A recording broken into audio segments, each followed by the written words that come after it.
a esse mundo. Aí entra, claro, aqui o filme A Nuvem Rosa, que tem tudo a ver com isso que a gente está falando. Esse filme brasileiro, A Nuvem Rosa, eu recomendo. Aonde assistir esse filme? Está no Telecine, no canal Telecine. Quem assina fica de olho aí na programação, que ele, pelo menos o ano passado, ele estava sendo exibido no canal Telecine. Ou então vai buscar o bom e velho e confiável Stremio, a plataforma Stremio, Piratex, plataforma de streaming em torrent. Stremio, no bom, velho e confiável Stremio, vocês encontram esse filme A Nuvem Rosa. Esse filme A Nuvem Rosa, ele é a crítica, quando estreou no Festival de Sundance, a crítica norte-americana pirou nesse filme, tá? Porque esse filme, que foi, repito, escrito em 2017, tá? E rodado em 2019, um gênero de ficção científica que é sempre bem-vindo no cinema brasileiro, que praticamente inexiste.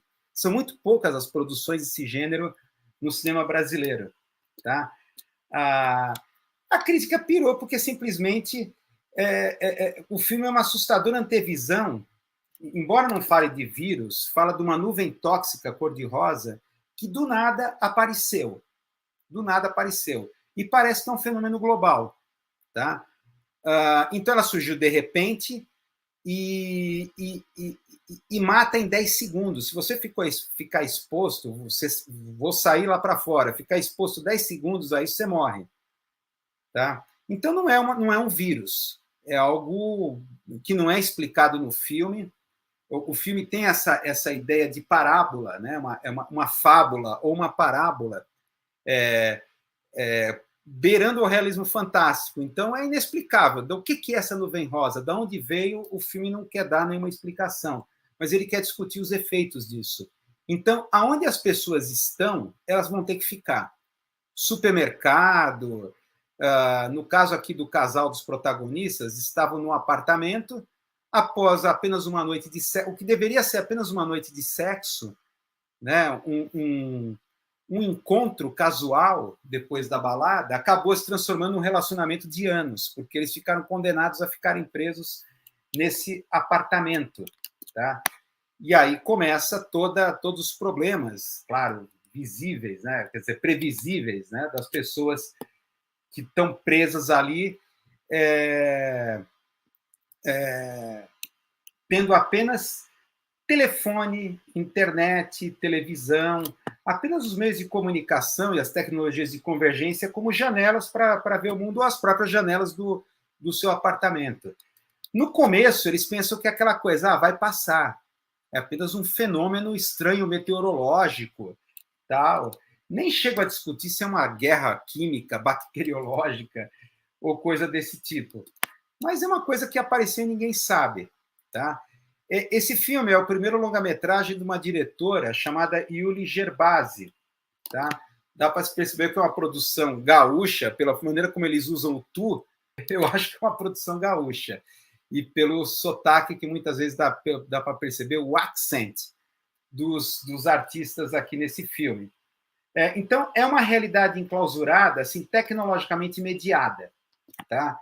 Em que o outro vai se transformar num espectro. É aquilo que um filósofo francês chamado Michel Serret falava de mídias espectrais, como essa que nós estamos aqui diante dela, mídias espectrais. A gente se relaciona com espectros, não mais com pessoas reais. Então, eles estão condenados a ver o outro como um espectro, tá? E é interessante que não tem nem dúvida, esse filme deve ter sido uma das fontes da inspiração para Yuli Gerbasi, para essa diretora que tanto redigiu quanto dirigiu, fez o roteiro e dirigiu. Numa peça, acho que muitos já devem ter ouvido falar, uma peça do filósofo existencialista francês Jean-Paul Sartre, Entre Quatro Paredes. Entre Quatro Paredes. Nessa peça está a famosa frase: o inferno são os outros. A famosa frase do Sartre, nessa peça de teatro. entre quatro paredes, que são um grupo de pessoas que morrem e vão parar no inferno. Só que no inferno não tem diabos, não tem fogo, não tem tridentes. Tem o quê? O outro. As pessoas são condenadas a ficar entre quatro paredes para a eternidade relacionando-se com os outros, tá? Com esse grupo. Então, é tudo isso que trata essa peça. Então, é a mesma situação análoga desse filme. E a gente percebe, é assustador nesse filme, todas as consequências que a gente viu do chamado novo normal, o que a grande mídia tal acabou chamando de novo normal, e aquelas ideias de se reinventar. Há o problema do profissional, o cara que vocês estão vendo aqui, o cara é quiropraxista, então ele fica aquela situação, como fazer quiropraxia à distância, remotamente, né? Então, a garota, que deveria ser mais um caso, e dá para perceber que eles são de classe média alta. Eles, na verdade, ficaram presos num duplex, um apartamento duplex, é classe média alta, e é interessante nesse filme o olhar de classe social para esse fenômeno que está acontecendo ao redor. Tá? E é interessante também perceber ao longo do filme todos os mecanismos psíquicos para tentar normalizar uma situação. Tá? Como, por exemplo, racionalização, mecanismos de negação, e mesmo apatia diante do desastre, a situação de apatia das pessoas diante de uma realidade que sabe que não vai conseguir mudar. Tá? E sem falar o aspecto que digno de nota, que é a fotografia e o trabalho simbólico com a cor. Tá? A fotografia é praticamente mais um personagem desse filme. É fantástico. E o significado da cor, da cor de rosa e a maneira como a fotografia toda é feita no matiz rosa. O filme é colorido, mas percebe-se que o matiz é rosa. As cores elas estão filtradas ali pelo rosa. E como essa tonalidade de rosa muda de acordo com o estado psíquico dos personagens. Então, é um trabalho assim primoroso de fotografia, assim, um dos melhores assim, que eu já vi no cinema. Tá? Na verdade, aqui o casal, né, a Giovanna, que é feita pela Renata de Leles, e o Iago, que é feito pelo ator Eduardo Mendonça, eles começam a tomar, eles acordam, né, achando que é mais tipo, passar uma noite e tal, e eles tomam o pé da situação através da TV e vê o que aconteceu. Ninguém tem explicação, tá?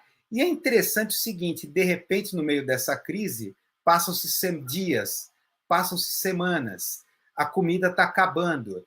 Aí, de repente, chega um serviço público, o governo, né, começou a distribuir kits de alimentação através de uma espécie de drone que vem pela janela, abre no vidro da janela uma recorta, né, uma abertura e cola, e você põe a mão lá e pega a comida que está sendo distribuída pelo governo, né?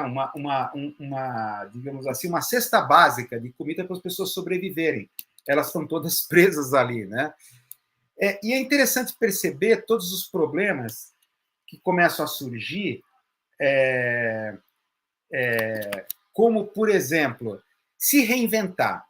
Então, eles começam a ver sites de autoajuda, isso que é profético, né? Sites de autoajuda em que como te auxiliar a mudar de emprego, a mudar de área profissional, para sobreviver nesse momento de lockdown forçado por causa dessa nuvem tóxica cor-de-rosa, e principalmente o processo de normalização. Já vamos discutir isso lá com Adam Curtis, lá o documentário Hypernormalization, de normalização pelo telejornalismo.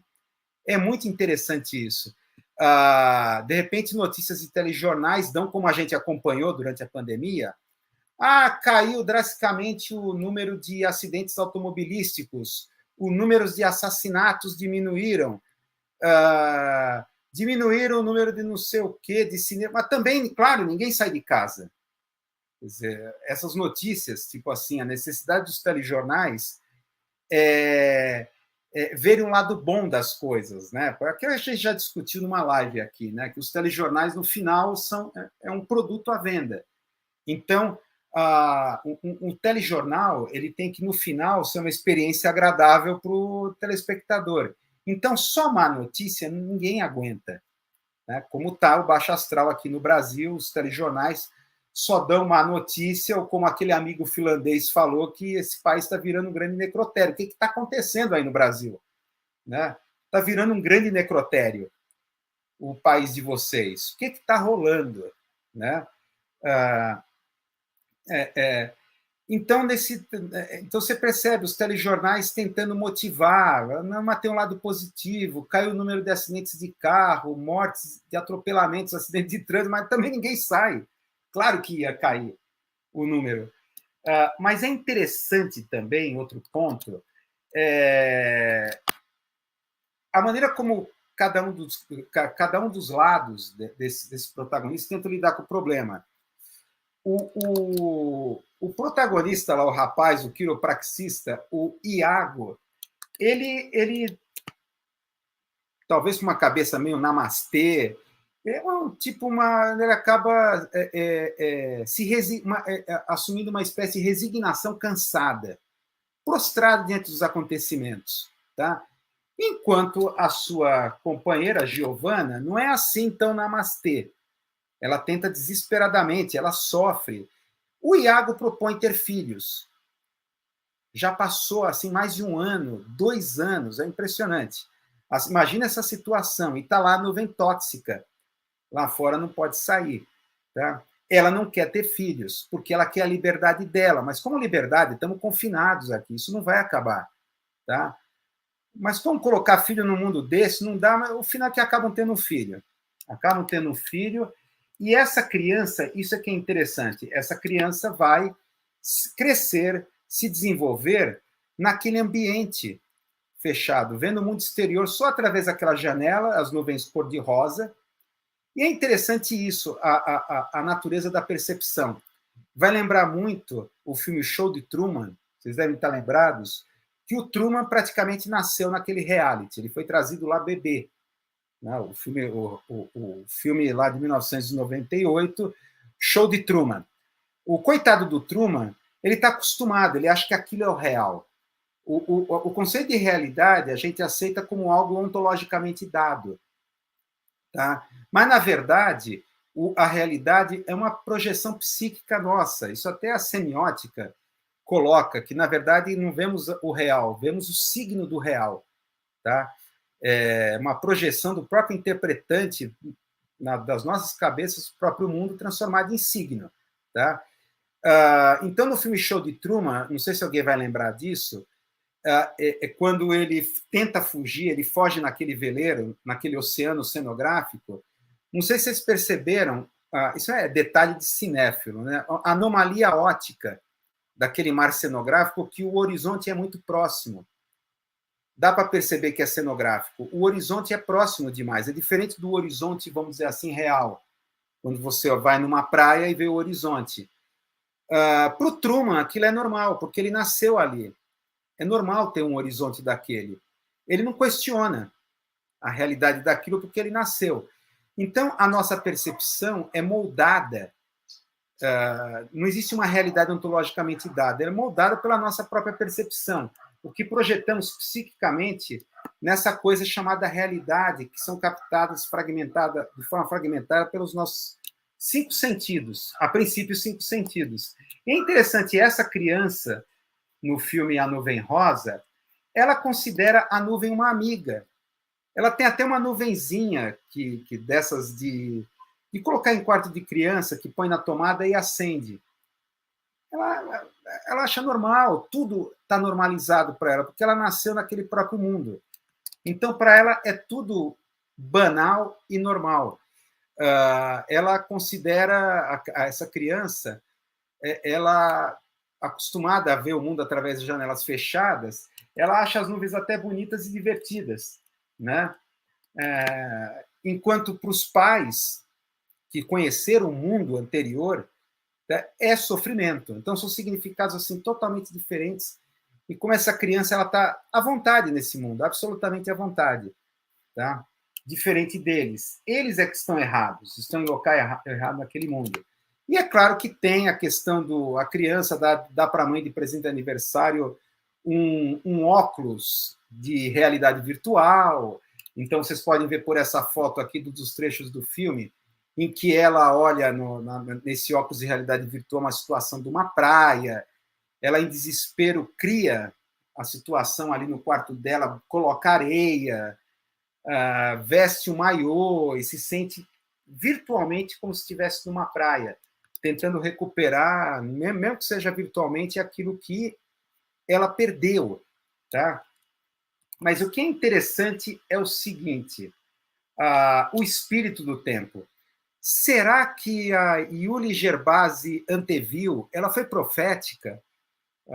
É assustador. Ao ver o filme, você percebe muitas coisas. Um filme que foi escrito em 2017, registrando coisas que daqui a 5 anos ocorreriam. O fato é, ela captou o espírito do tempo. Tá? Como muitos filmes, dá para se perceber, antes de estourar a pandemia, lá no final de 2019, começo de 2020, muitos filmes já estavam antevendo esse tipo de coisa. Esse conceito de espírito do tempo é do Edgar Morin, que é um filósofo francês. Né? O Edgar Morin, o espírito do tempo. Esse espírito do tempo parece que a arte ou o cinema, de alguma forma, capta, ou consegue captar, antever muitas coisas antes de acontecer, porque, claro, é impossível. Você olha o filme, quer dizer, é muito conveniente, é muito coincidente que essa nuvem tóxica só apareceu quando temos todas as tecnologias possíveis para convivermos remotamente. Não sei se alguém já parou para se perguntar, nessa pandemia da Covid-19, essa pandemia global, e se essa pandemia ocorresse 20, 30 anos atrás? O capitalismo acabaria. Tá? Acabaria. É muito conveniente, parece aquela personagem do Saturday Night Live, a Church Chat, né? Very convenient, muito conveniente que essa pandemia aparece um momento em que é possível continuar rodando o capitalismo porque temos todas as tecnologias para isso. Tá? É muito... Eu já parei para pensar muitas vezes, é claro que isso abre um viés de teoria conspiratória muito forte. A Church Lady, exatamente, tinha um programa lá, o Church Chat, né, engraçadíssimo, que ela via sempre conspirações do Satã por trás, né? Então ela recebia os convidados, né, que eram artistas tal, e quem está por trás disso aí? Satan? Aí o eco era muito engraçado, a Church Lady. How convenient, ela falava, how convenient, e é isso, tá?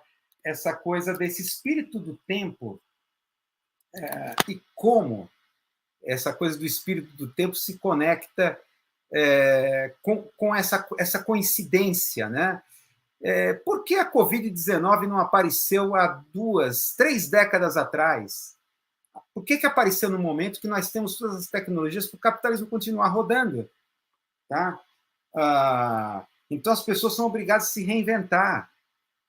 E reinventar, cria-se um darwinismo social que é sempre ótimo para o capitalismo, né? Principalmente nesse grande reset global. Daí que a minha questão em relação à pandemia, assistindo esse filme, né, e a maneira como ela, a Yuli Gerbasi e muitos outros filmes captaram esse espírito do tempo, parecia que algo iria ocorrer. Algo estava para acontecer. Tá? E aconteceu, tá? Como a gente acompanhou. Então, é interessante. É muito interessante. Bom, continuando aqui os nossos assuntos, depois